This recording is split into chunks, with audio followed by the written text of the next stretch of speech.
வணக்க மக்களே, இன்னைக்கு நம்ம என்ன பார்க்க போறோம்னா வைகோவின் ஆபரேஷன் சக்சஸ். ஆனால் ஒரு பிரச்சனை உள்ளது. மருத்துவர்கள் கூறிய அதிர்ச்சி காரணம். அதாவது மதிமுக பொதுச் செயலாளர் வைகோ அறுவை சிகிச்சைக்கு பிறகு நலமுடன் உள்ளதாகவும் தோள்பட்டையில் 3 இடங்களில் ஏற்பட்டிருந்த எலும்பு முறிவை சரி செய்ய டைட்டானிய பிளேட் வைக்கப்பட்டு உள்ளது என்று அவரது மகனும் மதிமுக முதன்மை செயலாளர் துரை வைகோ கூறியிருக்காரு. மதிமுக நிர்வாகி ஒருவரின் இல்ல திருமண விழாவில் கலந்து கொள்வதற்காக கடந்த 25ஆம் தேதி சென்னையிலிருந்து நெல்லை நோக்கி சென்ற வைகோ அங்கு நிர்வாகியின் வீட்டில் தங்கியிருந்தார்.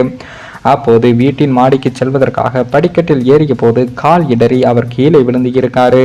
இதில் அவருக்கு வலது தோளில் லேசான எலும்பு முறிவும் ஏற்பட்டு இருக்கு.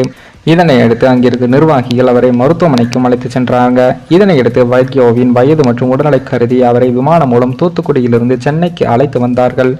பின்னர் வைகோ சென்னை 1000 விளக்கு பகுதியில் இருக்கும் அப்போலோ மருத்துவமனையிலும் அனுமதிக்கப்பட்டு இருந்தார். அவருக்கு மருத்துவ பரிசோதனைகள் மேற்கொண்ட நிலையில் லேசான எலும்பு முறிவு இருப்பதும் உறுதி செய்யப்பட்டது. இதனையடுத்து அவருக்கு அறுவை சிகிச்சையும் நடைபெற்றது.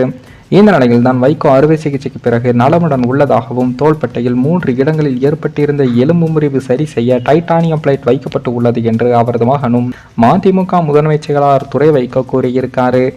அதே போல தலைவர் அவர்களுக்கு எலும்பு முறிவு அறுவை சிகிச்சை செய்து இருப்பதால் தொற்றுகள் எதுவும் ஏற்படாமல் இருக்க 1 வாரத்திற்கு பார்வையாளர்கள் யாருக்கும் அனுமதி இல்லை என்று மருத்துவர்கள் தெரிவிச்சிருக்காங்க.